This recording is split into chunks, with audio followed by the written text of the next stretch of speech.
যারা সলাত আদায় করে তারা হলো তোমাদের দ্বীনি ভাই, যারা সলাত আদায় করে না তারা তোমাদের দ্বীনি ভাই নয়। এই জন্য সালাফরা বলতেন যারা সলাত আদায় করে না তাদের পরিচয় হিন্দু নয়, তাদের পরিচয় খ্রিস্টান নয়, তাদের পরিচয় বৌদ্ধ নয়, তাদের পরিচয় হলো তারা কাফের। যারা সলাত আদায় করে না ওদের পরিচয় কি? কাফের। আর ওদের পরিচয় হলো মুশরিক। কেন? আল্লাহ ওদের কাফের বলেছেন, আল্লাহর নবী কাফের বলেছেন, আল্লাহর নবী মুশরিক বলেছেন। তার মানে যারা সালাত আদায় করে না ওরা অবশ্যই কাফের, ওরা অবশ্যই মুশরিক। আপনি যদি মুসলিমের 82 নম্বর হাদিস পড়েন তাহলে দেখবেন রাসূলুল্লাহ সাল্লাল্লাহু আলাইহি ওয়াসাল্লাম বলেন, ইন্না বাইনার রাজুল ওয়া বাইনাশ শিরক ওয়াল কুফর তারকুস সালাহ। তারকু তারকা, কাফের উপরে জবর পেশ দিয়ে দুটাই পড়া যায়। নিশ্চয় একটা কাফের আর একটা মুশরিক, এদের মধ্যে পার্থক্য হলো নামাজ। যারা সলাত আদায় করে তারা ঈমানদার, তারা মুমিন। যারা সলাত আদায় করে না, নামাজ পড়ে না, এরা কাফের, এরা মুশরিক। সলাত আদায় করলে কি মুমিন, আর সলাত আদায় না করলে তারা কাফের এবং মুশরিক। তিরমিজির 2618 নম্বর হাদিস, রাসূলুল্লাহ সাল্লাল্লাহু আলাইহি ওয়াসাল্লাম বলেন, বাইনাল কুফরি ওয়াল ঈমান তারকু বা তারকাস সালাহ। নিশ্চয় একটা ঈমানদার আর একটা কাফের, এদের মধ্যে পার্থক্য নামাজ। যারা ঈমানদার তারা সলাত আদায় করে, যারা কাফের তারা সলাত আদায় করে না। এখানে একটা ব্যাকরণ আছে, গ্রামার আছে। অনেকেই বলেন যে আল্লাহ রাসূল সাল্লাল্লাহু আলাইহি সাল্লাম তো বলেছেন, সিবাবুল মুসলিম ফুসুক ওয়া কিতালুহু কুফরুন। মুসলিমকে গালিগালাজ করা ফাসিকি, আর মুসলিমকে হত্যা করা কুফরি। তাহলে সিফিনের যুদ্ধে সাহাবীরা সাহাবীদের বিরুদ্ধে লেগে গেল, একজন আরেকজনকে হত্যা করলো। কত জায়গায় দেখা যায় মুসলমান মুসলমানের বিরুদ্ধে অস্ত্র ধরে, মুসলমান মুসলমানকে হত্যা পর্যন্ত করে। এ দলও সালাত আদায় করে, ওই দলও সালাত আদায় করে, একজন আরেকজনকে মেরে ফেলে। কিন্তু আল্লাহর নবী তো বলেছেন মুসলমানকে হত্যা করা কুফরি, তাহলে সেও তো কাফের। এ কথাই তো হলো। কিন্তু আমরা বুঝতে পারলাম সে তো কাফের নয়, তার মানে সালাত আদায় না করলেও সে কাফের নয়। আমি বলবো আপনি হাদিস ভালো করে বুঝতে পারেননি। হাদিসের মধ্যে আল্লাহ তাআলা রাসূল সাল্লাল্লাহু আলাইহি ওয়াসাল্লাম একটা শব্দ উল্লেখ করেছেন, আল কুফর, আশ শিরক, আল ঈমান। প্রত্যেকটা শব্দের আগে, শিরক শব্দের আগে, কুফর শব্দের আগে, ঈমান শব্দের আগে আলিফ আছে, লাম আছে, মারেফা উল্লেখ করা হয়েছে। অবশ্যই যারা সালাত আদায় করে ওরা অবশ্যই ঈমানদার, আর অবশ্যই যারা সালাত আদায় করে না ওরা অবশ্যই কাফের, ওরা অবশ্যই মুশরিক। কেন? মারেফা উল্লেখ করা হয়েছে, নির্দিষ্ট করা হয়েছে, নির্দিষ্ট করে দেওয়া হয়েছে যারা সালাত আদায় করে না ওরা সত্যিকারের কাফের। তিরমিজি 2621 নম্বর হাদিস, রাসূলুল্লাহ সাল্লাল্লাহু আলাইহি ওয়াসাল্লাম বলেন, আলাহাদুল্লাযী বাইনানা ওয়া বাইনাহুমুস সালাহ ফামান তারাকাহা ফাকাদ কাফার। আমাদের মধ্যে আর তাদের মধ্যে পার্থক্য হলো নামাজ, সালাত। আমরা যারা ঈমানদার তারা সালাত আদায় করি, তারা যারা কাফের তারা সালাত আদায় করে না। এটা হলো আমাদের আর তাদের মধ্যে পার্থক্য। রাসূল সাল্লাল্লাহু আলাইহি সাল্লাম ইবনে মাজার 1080 নম্বর হাদিসে বলেন, লাইসা বাইনা শিরক ওয়াল আবদি ইল্লা শিরক, লাইসা বাইনাল আবদি ওয়াশ শিরক। নিশ্চয় একটা বান্দা আর একটা মুশরিক, এদের মধ্যে পার্থক্য হলো নামাজ। যেই ব্যক্তি নামাজ তরক করলো ফাকাত আশরাক, ওই ব্যক্তি শিরক করলো। তার মানে সালাত ত্যাগ করাও এক প্রকারের শিরক। যে সালাত ত্যাগ করে অবশ্যই সে শিরকের মধ্যে নিমজ্জিত হয়।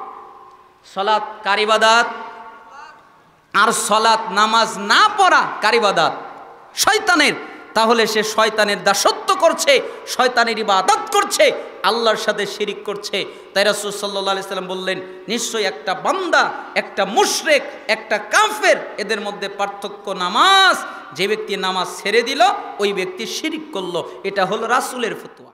কোনো জায়গায় দ্বীনি জ্ঞান, কোরআন এবং সুন্নাহর জ্ঞান অর্জন করার জন্য যায়, তাহলে আল্লাহ তাআলা এর বিনিময়ে তার জান্নাতের পথকে সহজ করে দেয়। এজন্য সালাফরা বলতেন, জান্নাতের পথ সহজ করা জটিল এবং কঠিন, তবে তা সহজ। অন্য কোনো আমলের মাধ্যমে এত তাড়াতাড়ি জান্নাতের পথকে সহজ করা যায় না, জ্ঞান অর্জনের মাধ্যমে যেভাবে জান্নাতের পথকে সহজ করে নেওয়া যায়। রাসূলুল্লাহ সাল্লাল্লাহু আলাইহি ওয়াসাল্লাম আরও বলেন, মিশকাতের 220 নম্বর হাদিসের মধ্যে, মান খরাজা ফি তলাবিল ইলম ফাহুয়া ফি সাবিলিল্লাহ হাত্তা ইয়ারজিআ।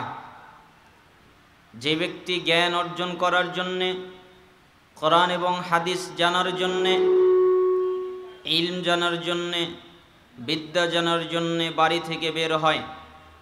বাড়ি থেকে বের হয় কেন? আমি কোরআন জানব, আমি হাদিস জানব, এটাই তার নিয়ত। তাহলে যতক্ষণ পর্যন্ত বাড়িতে ফিরে না যায় ততক্ষণ তার আমলনামায় জিহাদ করার নেকি হয়। অর্থাৎ আপনি জিহাদ করলে, আল্লাহর পথে যুদ্ধ করলে যে নেকিটা পেতেন, আল্লাহ তাআলা ওই নেকি আপনাকে দান করবেন জ্ঞান অর্জন করার মাধ্যমে। এজন্যই সালাফরা বলেছেন, রাসূলুল্লাহ সাল্লাল্লাহু আলাইহি ওয়াসাল্লাম বলেছেন, তোমাদের সামনে আসছে ধৈর্যের যুগ।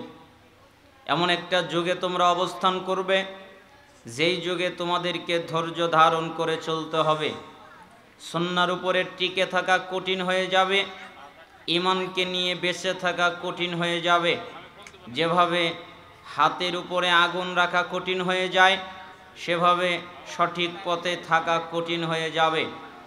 ওই সময় যারা আমার সুন্নাতের উপরে অটল থাকবে, আমার সুন্নাতের উপরে কায়েম থাকবে, রাসূলুল্লাহ সাল্লাল্লাহু আলাইহি ওয়াসাল্লাম বলেন, আল্লাহ তাআলা তাকে 50 জন শহীদের সওয়াব দান করবেন।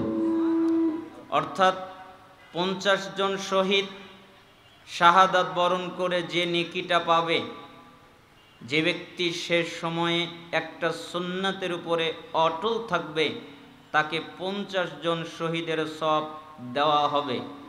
সাহাবীরা জিজ্ঞেস করলেন, ইয়া রাসূলুল্লাহ, মনে হয় এটা তাদের সময়ের শহীদ। রাসূলুল্লাহ সাল্লাল্লাহু আলাইহি সাল্লাম বললেন, না, তোমাদের সময়ের 50 জন। আবার বললেন, মনে হয় তাদের সময়ের 50 জন। রাসূল সাল্লাল্লাহু আলাইহি সাল্লাম বললেন, না, তোমাদের সময়ের 50 জন। এজন্য সালাফরা ওই ইলমের হাদিসকে ব্যাখ্যা করতে গিয়ে সংক্ষিপ্তভাবে বলছেন, হতে পারে আল্লাহ তাআলা জ্ঞান অর্জন করতে যারা যায় তাদেরকে যে শহীদদের জিহাদের সওয়াব দেওয়া হবে, এটা হতে পারে রাসূলুল্লাহ সাল্লাল্লাহু আলাইহি ওয়াসাল্লামের সময়ের সাহাবীরা জিহাদ করে যে নেকি পেত, আল্লাহ ওই নেকি যারা জ্ঞান অর্জন করতে যাবে তাদেরকে দান করবে। তাহলে আমরা বুঝতে পারছি জ্ঞান অর্জন করার গুরুত্ব অনেক বেশি, জ্ঞান অর্জন করার মর্যাদা অনেক বেশি। এই জন্য জ্ঞান অর্জন করতে হয়, কোরআন হাদিস জানতে হয়, কোরআন হাদিসের জ্ঞান বুঝতে হয়। এটা জরুরি, এটা প্রয়োজন। কোরআন হাদিস না বুঝলে আমরা কখনো হক পথ কোনটা এটা জানতে পারবো না। আপনি যদি হক পথ জানতে চান, হক পথ পেতে চান, তাহলে আপনাকে কোরআন পড়তে হবে, কোরআন বুঝতে হবে, হাদিস পড়তে হবে, হাদিস বুঝতে হবে। হয়তোবা এর মাধ্যমে আপনি মুফতি হবেন না, তবে সঠিক পথে কে আছে এটা জানতে পারবেন। তাই জ্ঞান অর্জন করতেই হবে। আল্লাহ তাআলা যেন আমাদেরকে তৌফিক দান করেন। আজকে আমার আলোচনার যে বিষয়টি নির্ধারণ করে দেওয়া হয়েছে, আমাকে জানিয়ে দেওয়া হয়েছে, তা হচ্ছে সলাত ত্যাগকারীর বিধান। অর্থাৎ যারা সলাত আদায় করে না, যারা নামাজ পড়ে না, তারা কেমন, এ ব্যাপারে আমাকে কিছু বলার জন্য অনুরোধ করা হয়েছে। এটা আমার বিষয়। তো আমি চাচ্ছি না অনেক সময় নিয়ে আপনাদেরকেই একটা বিষয় বোঝাই, কারণ অল্প সময়ের মধ্যেও এ বিষয়কে বোঝানো যায়। সেজন্য আমি আপনাদেরকে কিছু নসিহত করব, এরপরে উক্ত বিষয়ের উপরে আলোকপাত করব। আল্লাহ সুবহানাহু ওয়া তাআলা যেন আমাকে তৌফিক দান করেন।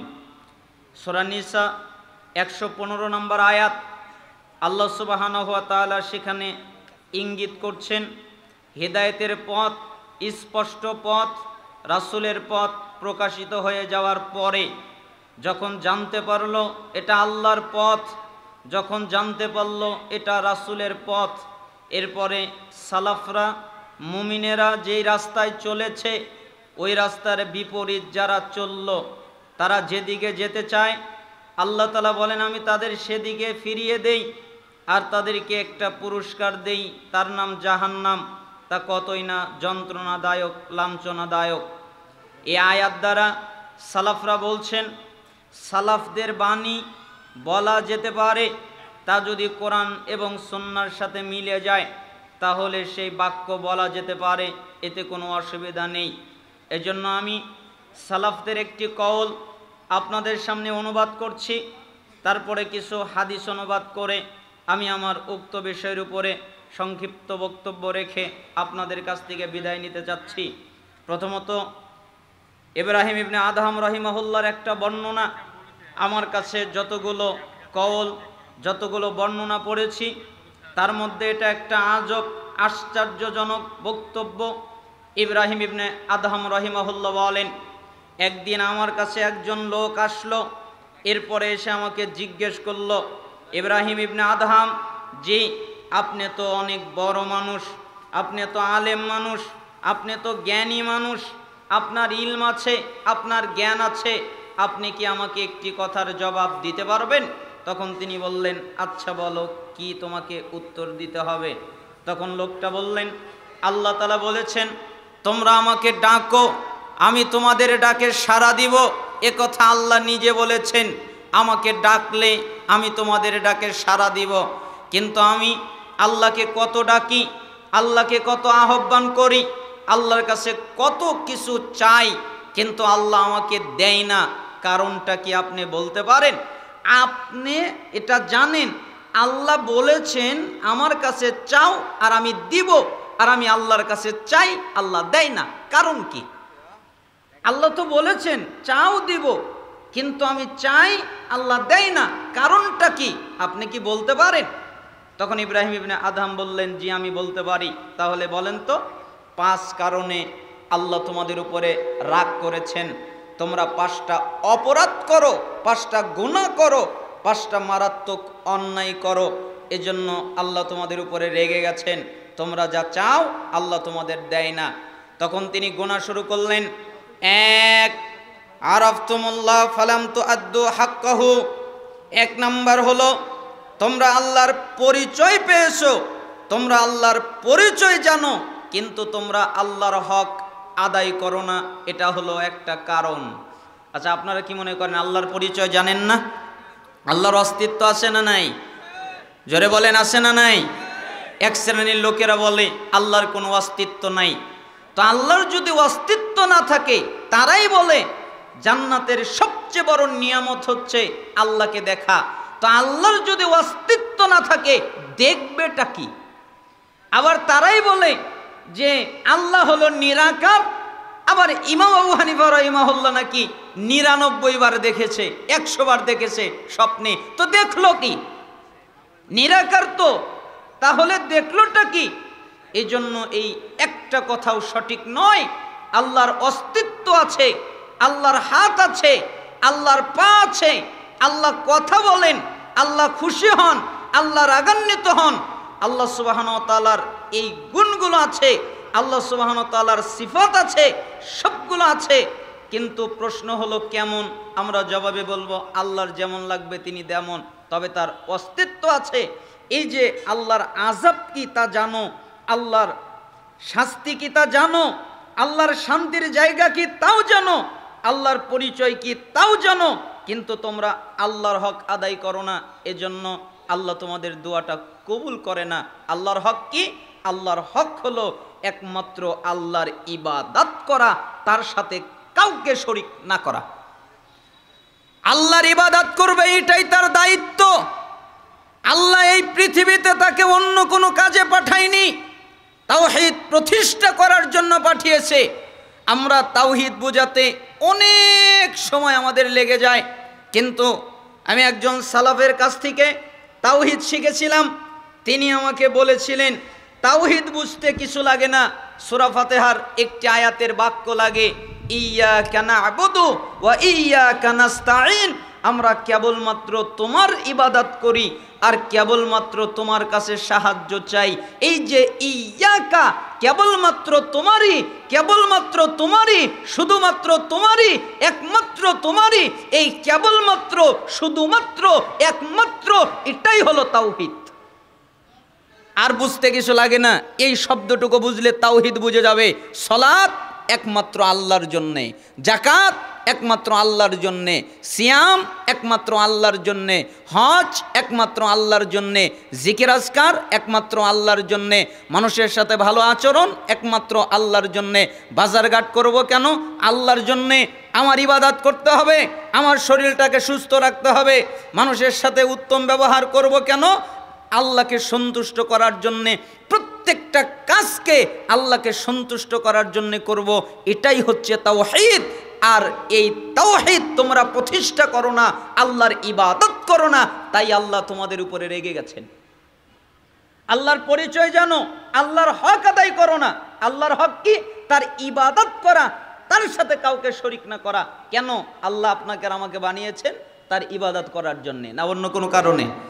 আল্লাহ তাআলা বলেননি ওমা খলাকতুল জিন্না ওয়াল ইনসা ইল্লা লিয়াবুদুন, আমি মানুষকে আর জিনকে তৈরি করেছি একমাত্র আমার ইবাদত করবে, একমাত্র আমার দাসত্ব করবে, একমাত্র আমার বন্দেগী করবে।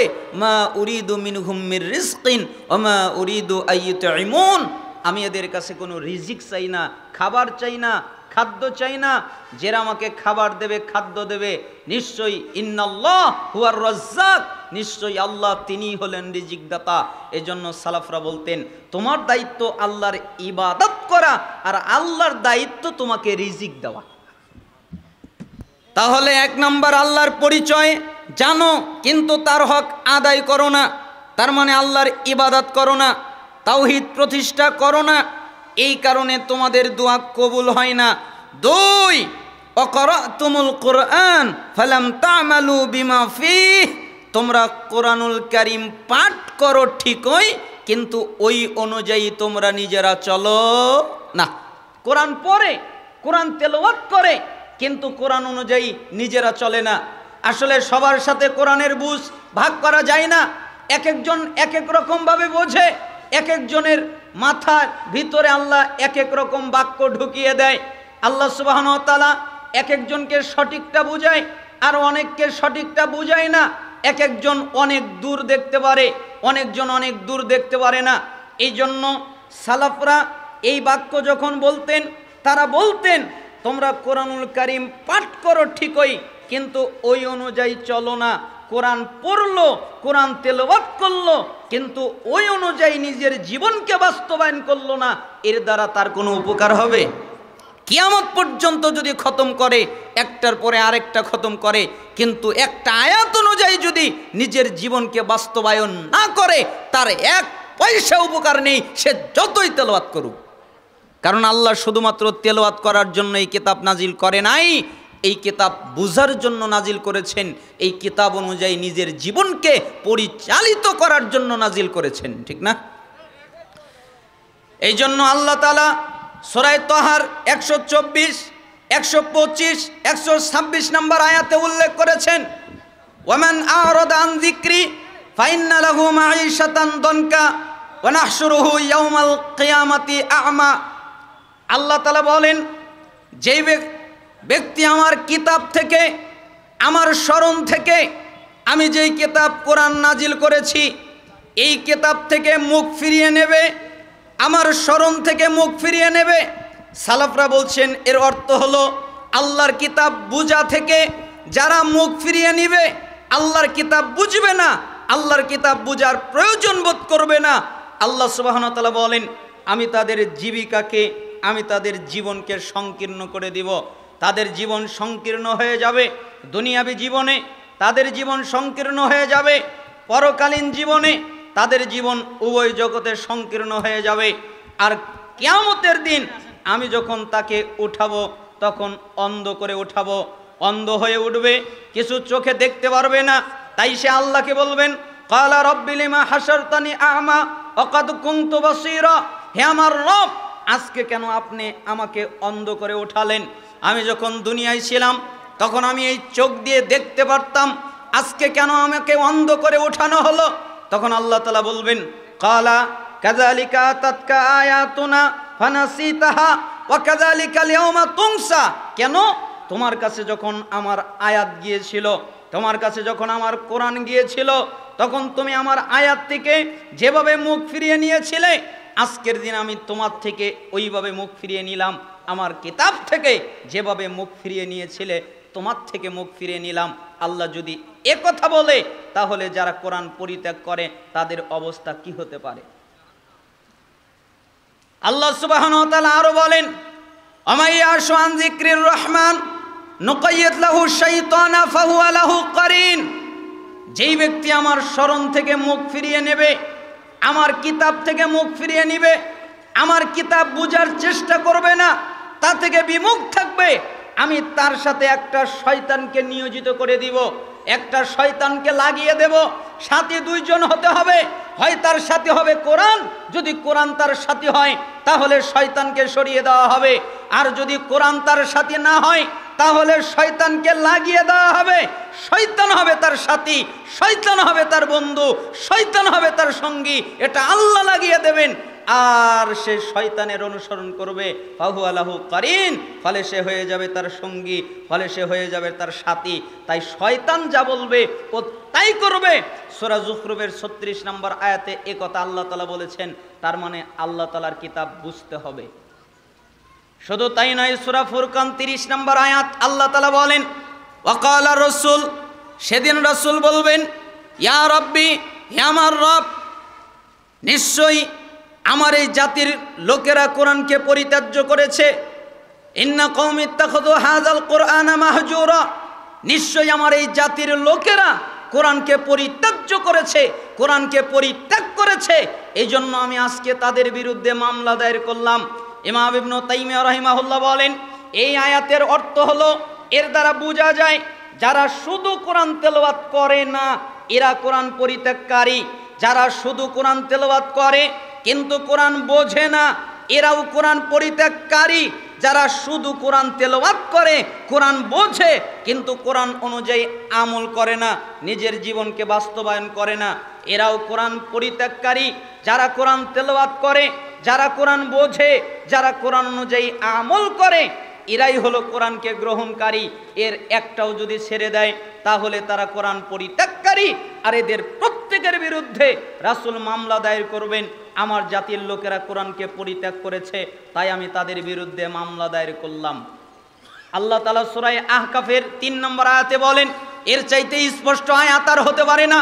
আল্লাহ তাআলা বলেন, ওয়াল্লাযিনা কাফারু, এবং যারা কাফের, মানুষ কেন বোঝে না, কেন বোঝার চেষ্টা করে না, কেন আল্লাহর ভাষা বোঝে না, কেন আল্লাহর বাক্য বোঝে না, যেখানে আল্লাহ তাআলা নিজে বলছেন ওয়াল্লাযিনা কাফারু, এবং যারা কাফের, এবং যারা কাফের আম্মা উনজিরু মুরিদুন, তাদেরকে যে বিষয় আমি সতর্ক করেছি, আমি কিতাবে যা নাজিল করেছি, এই বিষয় থেকে যারা বিমুখ, যারা দূরে সরে আছে, তারাই হচ্ছে কাফের।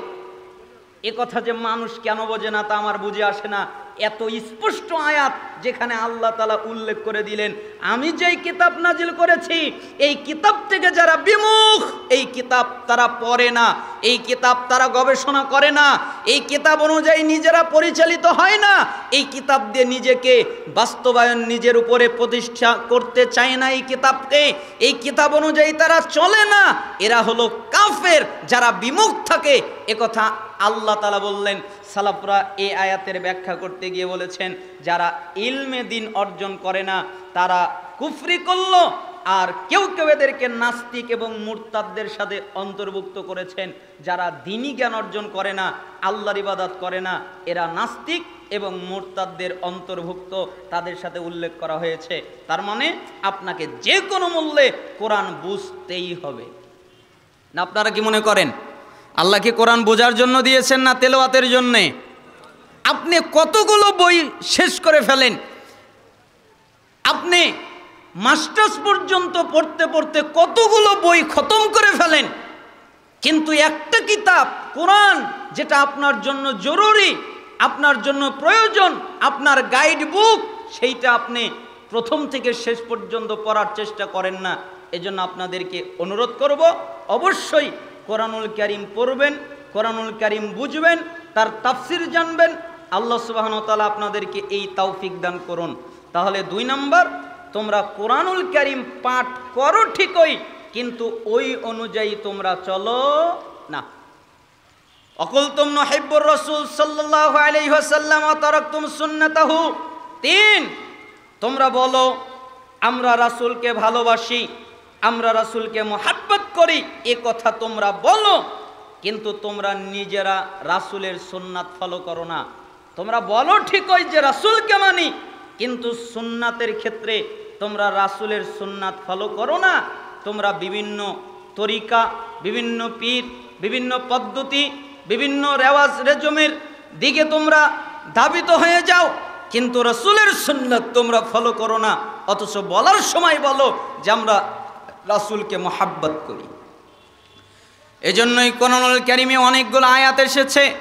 আমি মানুষকে বলি, একটা মানুষ যদি তার জীবনকে সুন্দর করতে চায়, তার জীবনকে সাজাতে চায়, সে যদি সফলতা লাভ করতে চায়, সে যদি জান্নাত লাভ করতে চায়, সে যদি কল্যাণ চায়, তাহলে একমাত্র রাসূলের আনুগত্য করার মাধ্যমে সম্ভব। কিভাবে?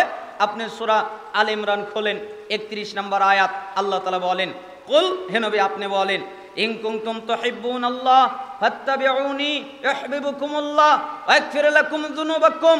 আপনি বলেন, তোমরা যদি দাবি করো আমরা আল্লাহকে ভালোবাসি, এই ভালোবাসায় যদি দাবিদার হও আমরা আল্লাহকে ভালোবাসি, আমরা আল্লাহকে মুহাব্বত করি, এই কথা যদি তোমরা বলো, ফাত্তাবিউনি, তাহলে আমি নবীর ইত্তেবা করো, আমি নবীর আনুগত্য করো, আমি নবীর দাসত্ব করো, ইউহিব্বুকুমুল্লাহ, তাহলে আল্লাহ তোমাদের ভালোবাসবেন, ওয়াগফির লাকুম যুনুবাকুম, এবং তোমাদের যত পাপ আছে আল্লাহ সবগুলোকে মাফ করে দিবেন। বলেন তো কি করলে পাপ মাফ হয়ে যায়? রাসূলের আনুগত্য করলে। রাসূলের আনুগত্য করার মাধ্যমে এই আয়াতে 2টা জিনিস পাওয়া গেল। একটা হলো আল্লাহর ভালোবাসা, আর একটা হলো পাপ থেকে ক্ষমা। তার মানে রাসূলের আনুগত্য করলে আল্লাহর ভালোবাসা পাওয়া যায়, রাসূলের আনুগত্য করলে পাপ থেকে ক্ষমা পাওয়া যায়। আল্লাহ সুবহানাহু ওয়া তাআলা আরো বলেন, কোরআনুল কারীমের মধ্যে সূরা নূরের 52 নম্বর আয়াতের মধ্যে এসেছে, ওয়া মাইয়ুতিউল্লাহ ওয়া রাসূলাহু ওয়া ইয়াখশাল্লাহ ওয়া ইয়াত্তাকিহি ফাউলাইকা হুমুল ফাইজুন। যেই ব্যক্তি আল্লাহর আনুগত্য করে, যেই ব্যক্তি রাসূলের আনুগত্য করে, যে ব্যক্তি আল্লাহকে মেনে চলে, যে ব্যক্তি রাসূলকে মেনে চলে এবং আল্লাহকে ভয় করে, আল্লাহকে ভয় করে চলে এবং তাকওয়া অবলম্বন করে। তাকওয়া মানে পাপ থেকে বেঁচে চলে। যে যত বেশি পাপ ত্যাগ করতে পারে সে তত বড় মুত্তাকি। তার মানে পাপ থেকে বেঁচে চলে। ফাউলাইকা হুমুল ফাইজুন, এরাই হলো সফল কাম।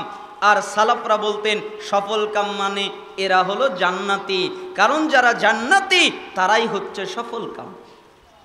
আল্লাহ তাআলা সূরা আরাফের 158 নম্বর আয়াতে বলেন, ফাআমিনু বিল্লাহি ওয়া রাসূলিহিন নাবিয়্যিল উম্মিয়্যি আল্লাযী ইউমিনু বিল্লাহি ওয়া কালিমাতিহি ওয়াত্তাবিউহু লাআল্লাকুম তাহতাদুন।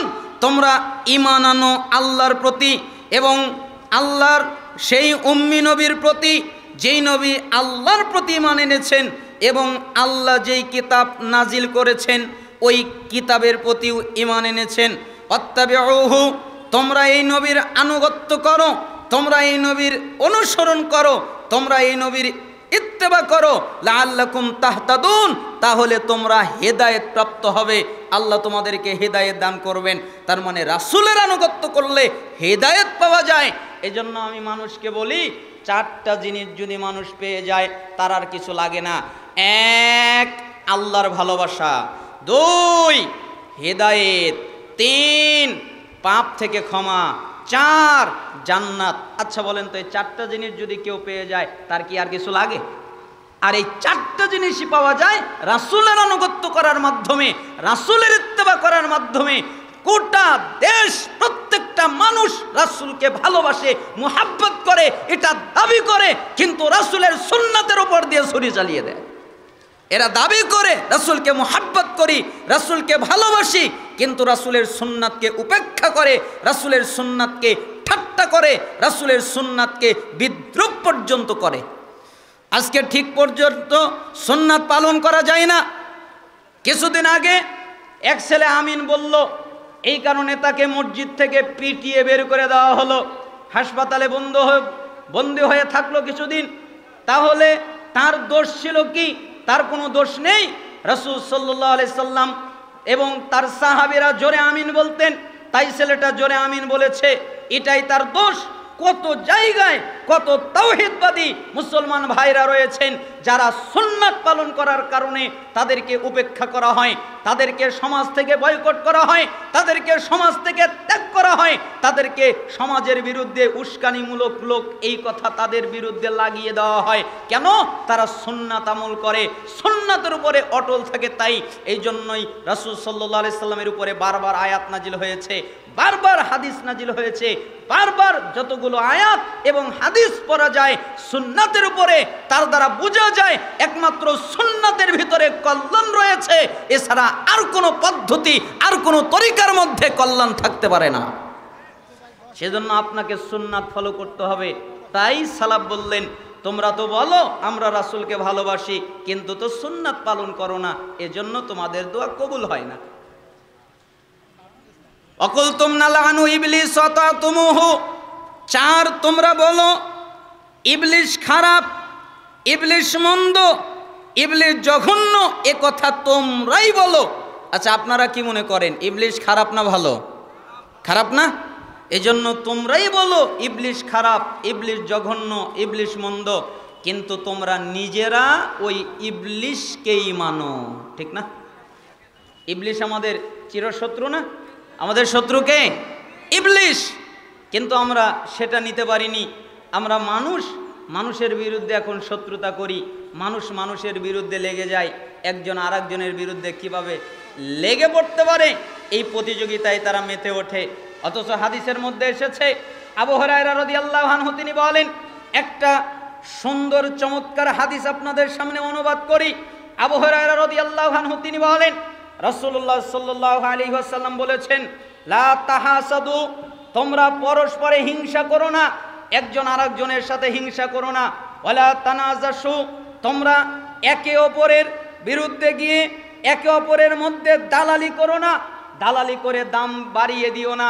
ওয়ালা তাবাগাদু, তোমরা নিজেদের মধ্যে বিদ্বেষ রেখো না, একে অপরজনের সাথে বিদ্বেষ রেখো না।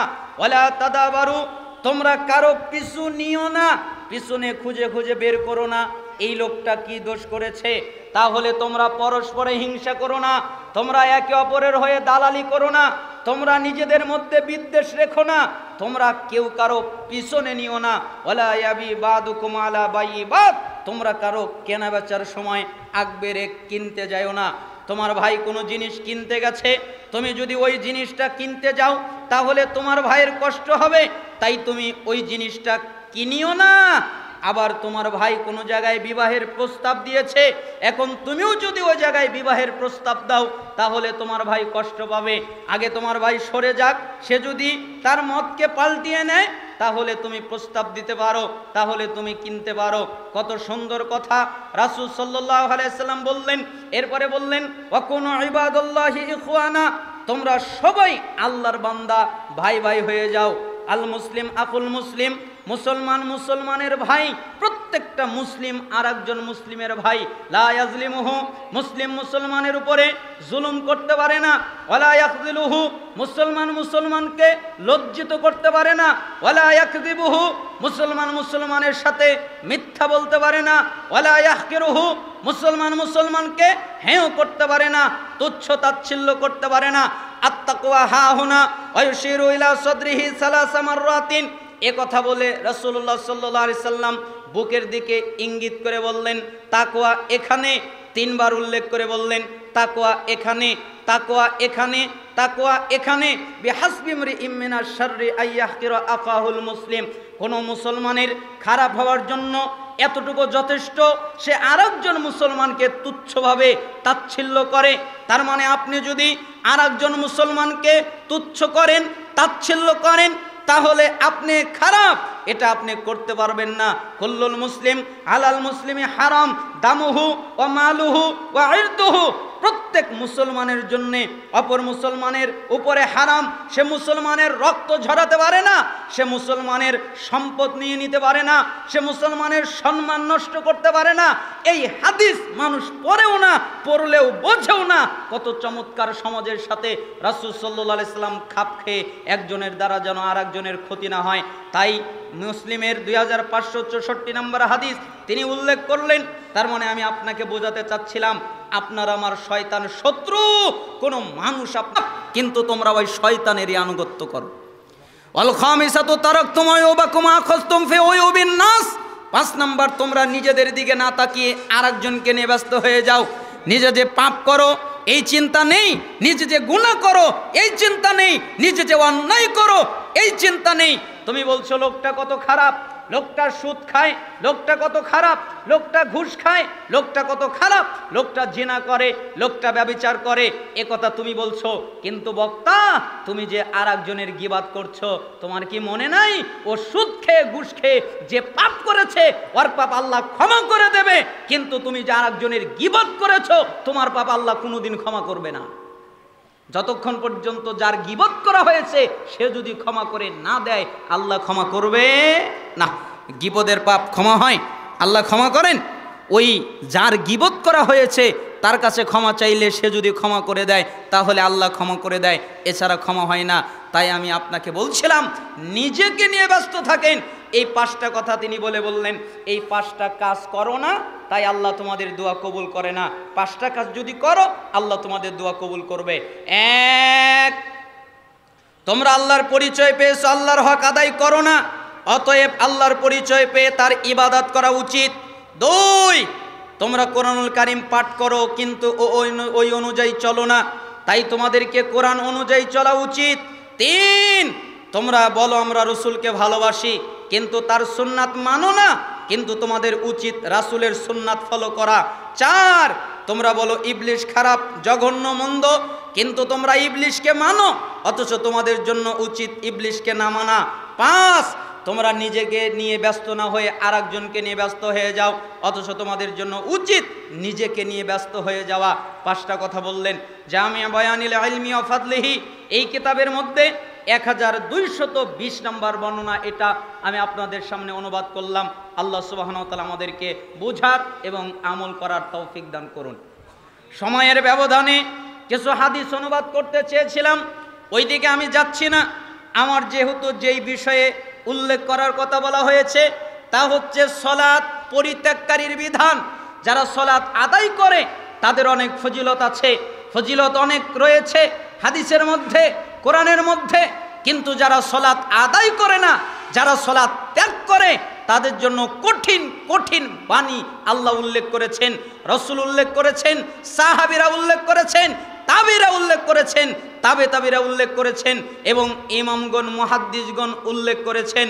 আল্লাহ তাআলা সূরা তাওবার 5 নম্বর আয়াতে উল্লেখ করেছেন, সূরা তাওবার 11 নম্বর আয়াতে উল্লেখ করেছেন, যারা সলাত আদায় করে তারা হলো তোমাদের দ্বীনি ভাই, যারা সলাত আদায় করে না তারা তোমাদের দ্বীনি ভাই নয়।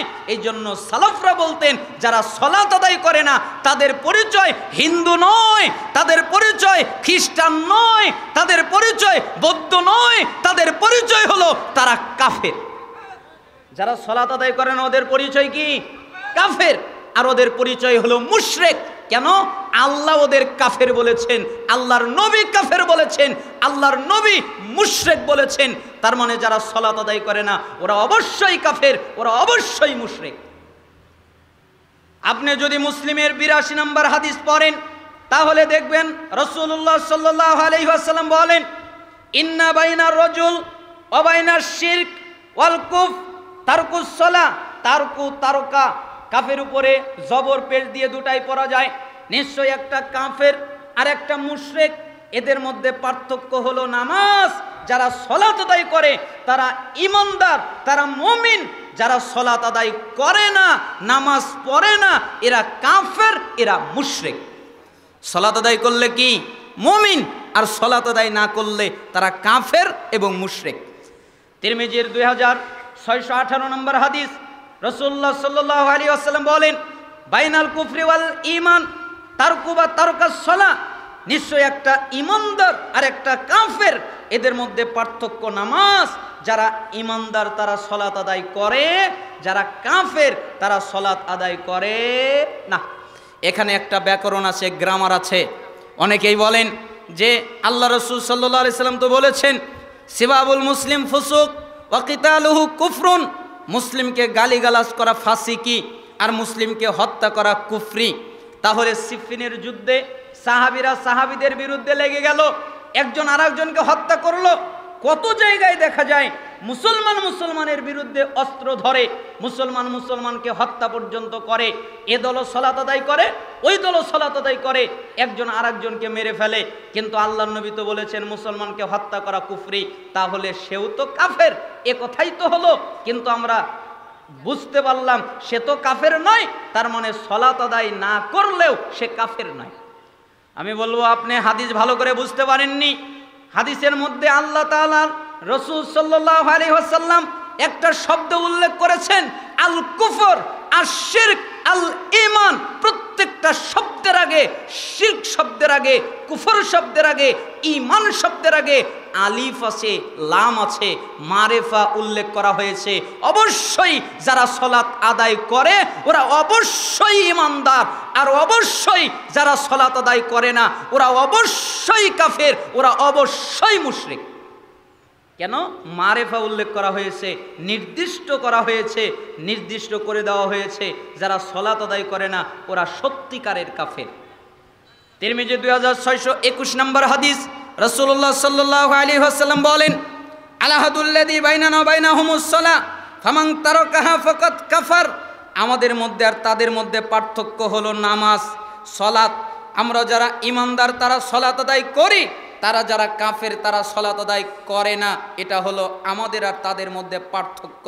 রাসূল সাল্লাল্লাহু আলাইহি সাল্লাম ইবনে মাজার 1080 নম্বর হাদিসে বলেন লাইসা বাইনাশ শিরক ওয়াল আবদি ইল্লা শিরক, লাইসা বাইনাল আবদি ওয়াশ শিরক, নিশ্চয়ই একটা বান্দা আর একটা মুশরিক, এদের মধ্যে পার্থক্য হলো নামাজ। যেই ব্যক্তি নামাজ তরক করলো ফাকাত আশরাক, ওই ব্যক্তি শিরক করলো। তার মানে সালাত ত্যাগ করাও এক প্রকারের শিরক। যে সালাত ত্যাগ করে অবশ্যই সে শিরকের মধ্যে নিমজ্জিত হয়। সালাত কার ইবাদত, আর সালাত নামাজ না পড়া কার ইবাদত? শয়তানের। তাহলে সে শয়তানের দাসত্ব করছে, শয়তানের ইবাদত করছে, আল্লাহর সাথে শিরিক করছে।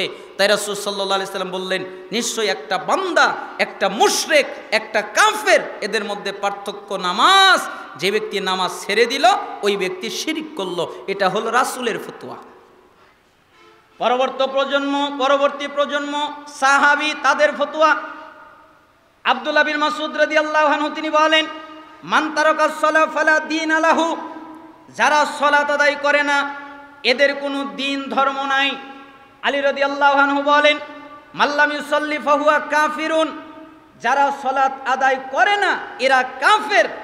আবু দারদা রাদিয়াল্লাহু আনহু তিনি বলেন লা ঈমানা লিমান লা সালাতা লাহু, ওই ব্যক্তির ঈমান নেই যেই ব্যক্তি সালাত আদায় করে না। তার মানে সালাত যে আদায় করে না তার ঈমান নেই, সে ঈমান থেকে বঞ্চিত। একথা আবু দারদা রাদিয়াল্লাহু আনহু তিনি বলেন। ওমর ইবনুল খাত্তাব রাদিয়াল্লাহু আনহু তিনি ফজরের সালাত আদায় করাচ্ছিলেন, ঘাতক এসে তাকে ছুরি দিয়ে আঘাত করে ফেলল। এক রাকাত পড়েছেন, আর এক রাকাত পড়তে পারে নাই, তাই তার জ্ঞান হারিয়ে গেল। অনেকক্ষণ পরে তার জ্ঞান ফিরে আসলো, বাকি সালাত অন্য সাহাবী আদায় করে দিলেন।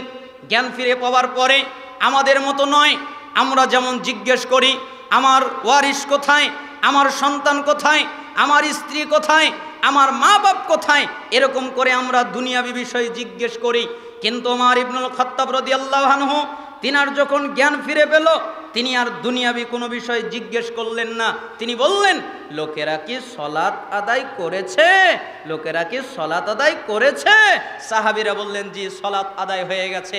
তখন উনি নিজেকে ধিক্কার দিচ্ছেন, আহ উমরের কি হবে, হায় হায় হায় হায় উমরের কি হবে, আহ উমরের কি হবে। লা হাজ্জা ফিল ইসলাম লিমান তারাকাস সালাহ, ওই ব্যক্তির ইসলামে কোনো জায়গা নেই যেই ব্যক্তি সালাত আদায় করে না। আহ উমরের কি হবে। আচ্ছা বলেন তো ওমর ইবনুল খাত্তাব রাদিয়াল্লাহু আনহু ইচ্ছা করে সালাত ছেড়েছিলেন? অনিচ্ছাকৃতভাবে। কয় রাকাত? এক রাকাত, অনিচ্ছাকৃতভাবে। তাই তিনি নিজেকে ধিক্কার দিচ্ছেন, তার কি হবে। আর আপনি দৈনিক 5 ওয়াক্ত সালাত ত্যাগ করেন, আর আপনি বলেন আমি নামাজ না পড়লে কি হবে, আমার ঈমান ঠিক আছে। আরে ভাই, তোমার তো ঈমানই নাই। তোমার ঈমান ঠিক থাকবে কিভাবে? যে জিনিসই নাই ওই জিনিস কিভাবে ঠিক থাকতে পারে? জিনিস থাকলে না ঠিক থাকবে। এজন্যই পরবর্তী প্রজন্ম তাবি তারা বলেছেন, কেন আসহাবু মুহাম্মদ সাল্লাল্লাহু আলাইহি ওয়াসাল্লাম লা ইয়ারাউনা শাইআম মিনাল আমাল তারকুহু কুফরুন গায়রাস সালাহ। সাহাবীরা আমলের মধ্যে কোনো আমল ত্যাগ করাকে কুফরি মনে করতেন না, একমাত্র সালাত ছাড়া। কেউ যদি সালাত ছেড়ে দিত তাহলে সাহাবীরা তাদেরকে কাফের মনে করত। তো রাসূলের ফতোয়া, সাহাবীদের ফতোয়া, তাবিদের ফতোয়া দ্বারা প্রমাণিত হয় যারা সালাত আদায় করে না ওরা কাফের। কাফের, ঠিক না? দাদা কি বুঝলেন? সালাত কি 5 ওয়াক্ত পড়তে হবে? আচ্ছা, মনে করেন বাজারে গেছে, হাদিসে তো এসেছে আউয়ালু মা ইউহাসাবু বিহিল আবদু ইয়াউমাল কিয়ামাতিস সালাহ ফাইন সালাহাত সালাহা সাইরু আমালিহি ওয়া ইন ফাসাদাত ফাসাদা সাইরু আমালিহি। কিয়ামতের দিন সর্বপ্রথম হিসাব হবে নামাজের। যার নামাজ টিকে যাবে সে যত ইবাদত করেছে সব টিকবে, আর যার নামাজ টিকবে না যত ইবাদত করেছে সবগুলো বাতিল হয়ে যাবে। তার মানে নামাজ আছে, সমস্ত ইবাদত আছে, নামাজ নাই, কোনো ইবাদত নাই। মনে করেন বাজারে গেছে, বাজার করার জন্য একটা ব্যাগ নিয়েছে, কিন্তু ব্যাগের নিচে কেটে দেওয়া। আচ্ছা বলেন তো, বাড়িতে কয়টা খাবার নিয়ে আসতে পারবে? একটাও কি আসবে? মাছ ধরার জন্য গেছে জেলে, মাছ ধরবে, যেই টোনার মধ্যে মাছ রাখবে ওই টোনার নিচে জালিটা কেটে দেওয়া। এবারও যত মনে চায় মাছ ধরছে আর মাছ ওই টোনার মধ্যে ভরছে। বাড়িতে কয়টা আনতে পারবে? একটাও কি আনতে পারবে? আদৌ একটাও না। ঠিক যারা সালাত আদায় করে না তাদের ঈমান নেই, তারা পরিষ্কার কাফের। তারা আজ পর্যন্ত এক নেকিও কামাই করতে পারে নাই। কয়নি কি? এক নেকিও নাই। কয় আমি তো দান করি, আমি তো সাদাকা করি, আমি তো হজ করি, আমি তো যাকাত দেই, আমি তো মানুষের সাথে ভালো ব্যবহার করি। আপনি পৃথিবীর সমস্ত ইবাদত যদি করেন আর যদি সালাত আদায় না করেন আপনার কোনো ইবাদত টিকবে না। সালাত আছে, সব আছে, সালাত নাই, কিচ্ছু নাই। কারণ সালাতটাই হচ্ছে পরিষ্কার ঈমানের একটা আলামত। ঈমান থাকলে তার সালাত থাকবে, তার সালাত নাই তার মানে তার ঈমান নেই। এই জন্য সালাফরা ফতোয়া দিয়েছেন যারা সালাত আদায় করে না এরা মেয়েকে বিয়ে দিতে পারবে না। কাকে বিয়ে দিতে পারবে না? মেয়েকে। আপনি যদি আপনার মেয়েকে বিয়ে দেন কিন্তু আপনি নামাজ পড়েন না তাহলে বিয়ে হবে না। এবার আপনি বলবেন আমি তো আগে জানতাম না, আমি তো নামাজ পড়িনি, আমার মেয়েকে তো বিয়ে দিয়ে দিয়েছি, 10 বছর হয়ে গেল। তাহলে কি হচ্ছে? 10 বছর ধরে আপনার মেয়ে জিনা করছে। কেন? আপনার মেয়ের তো বিয়ে হয়নি। বেনামাজি লোক বিয়ে দিলে বিয়ে হয় না, ওলি যোগ্য ওলি লাগে, আর যোগ্য ওলির জন্য ইসলাম শর্ত, ইসলাম থাকতে হয়। বাপ যদি সালাত আদায় করে বাপ বিবাহ দিবে, কিন্তু বাপ যদি সালাত আদায় না করে চাচা দেবে, দাদা দেবে, আর পুরুষ যে গার্জিয়ান আছে তারা দিবে। বেনামাজি বিয়ে দিতে পারে না। তার মানে বেনামাজি যদি বিয়ে দেয় বিয়ে টিকবে না। তাহলে বেনামাজি কত খারাপ! বেনামাজি মক্কা মদিনায় প্রবেশ করতে পারে না, মক্কায় প্রবেশ করতে পারে না, তাদের জন্য নিষিদ্ধ। বেনামাজি কোনো জন্তু যদি জবে করে হালাল প্রাণী তাহলে ওই গোস্ত খাওয়া যাবে না। মুরগি জবে করলো তার গোস্ত খাওয়া যাবে না, ছাগল জবে করলো তার গোস্ত খাওয়া যাবে না, কোনো গরু জবে করলো তার গোস্ত খাওয়া যাবে না, কোনো হালাল পণ্য জবে করলো, কোনো প্রাণী জবে করলো হালাল প্রাণী তার গোস্ত খাওয়া যাবে না। কেন? সে বেনামাজি। বেনামাজি যদি কিছু জবে করে তা খাওয়া যায় না, বেনামাজির জবে কি তো কিছু খাওয়া যায় না। কিন্তু সালাফরা ফতোয়া দিয়েছে আহলে কিতাবরা যদি জবে করে তা খাওয়া যায়, কিন্তু বেনামাজির জবে করা জিনিস খাওয়া যায় না। বেনামাজি যদি মারা যায় তাহলে এখানে কয়েকটা ফতোয়া আসতে পারে। 1, তার গোসল নেই। 2, তাকে কাফন পরাতে হবে না। 3, তার জানাজা নেই, তার জন্য জানাজা পড়া যাবে না, তার জন্য জানাজার সালাত আদায় করা যাবে না। কেন? আপনি জানেন জানাজার সালাত আদায় করলে 1 কিরাত নেকি পাওয়া যায়। জানাজার সালাতের জন্য 1 কিরাত, আর মাটি দেওয়া হলে আরেক কিরাত, 2 কিরাত সব পাওয়া যায়। কিন্তু বেনামাজির যদি আপনি জানাজা আদায় করেন তাহলে আপনার কোনো নেকি নাই, কি আছে? গুনাহ আছে, গুনাহ আছে। জানাজা পড়াটাও গুনাহ। কেন? যার জানাজা পড়া হচ্ছে সে বেনামাজি, তাই আপনার নেকি নাই, আপনার আমলনামায় গুনাহ নিযুক্ত হবে। আপনি কেন বেনামাজির জানাজা পড়তে গেলেন? আল্লাহর অবাধ্যতা কেন করতে গেলেন? যেখানে আল্লাহ নিষেধ করেছেন তাদের জন্য রহমতের দোয়া করা যাবে না, তাদের জন্য মাগফিরাতের দোয়া করা যাবে না। আরে পৃথিবীর সবচেয়ে দামি মানুষ মুহাম্মদ সাল্লাল্লাহু আলাইহি সাল্লাম নিজের বাপের জন্য দোয়া করতে পারে না, নিজের চাচার জন্য দোয়া করতে পারে না। সূরা তাওবার 113 নম্বর আয়াত, মুসনাদ আহমদে এই আয়াতের ব্যাখ্যা করতে গিয়ে সালাফরা বলছেন যে রাসূলুল্লাহ সাল্লাল্লাহু আলাইহি সাল্লাম তার মায়ের জন্য দোয়া করতে চাইলেন। আল্লাহ বললেন আপনি আপনার মায়ের জন্য দোয়া করতে পারেন না। তখন তিনি বললেন তাহলে আমি একটু কবরস্থান দেখি, আমার মায়ের কবরটা একটু সাক্ষাৎ করি। রাসূল সাল্লাল্লাহু আলাইহি সাল্লাম বলেন আল্লাহ তাআলা আমাকে অনুমতি দিলেন, তার মানে আমি মায়ের জন্য দোয়া করতে পারবো, এই অনুমতি দিলেন না। আল্লাহর নবী তার মায়ের জন্য দোয়া করতে পারে না, আল্লাহর নবী তার চাচার জন্য দোয়া করতে পারে না, আল্লাহর নবী তার বাপের জন্য দোয়া করতে পারে না। আপনি কত বড় বুজুর্গ হয়েছেন যে কাফের, যে সালাত আদায় করে নাই, বেনামাজি, তার আপনি জানাজা পড়বেন, এই অনুমতি আপনাকে কে দিল? অতএব জানাজা তার জন্য নেই, তাকে কুত্তার মতো, কুকুরের মতো তাকে ফেলে দিতে হবে। কুত্তা কুকুর ফেলে দিলে যেরকম দুর্গন্ধ বের হয়, মানুষের কষ্ট হয়, তাই তাকে মাটিতে পুঁতে রাখতে হবে। মাটিতে পুঁতার সময় বলা যাবে না বিসমিল্লাহি ওয়া আলা মিল্লাতি রাসূলিল্লাহ। কেন? সে সারা জীবন রসুলকে মানে নাই, আজকে মরার দিনও রসুলের মিল্লাতে মরবে, এটা হতে পারে? সারা জীবন রসুলের কোনো কাজ করেনি, কোনো আদর্শ ফলো করেনি, আজকে মরার সময় রাসূলের মিল্লাতে মরবে, এটা হতে পারে না। সেজন্য সালাফরা বলেছেন বেনামাজির জানাজা নেই।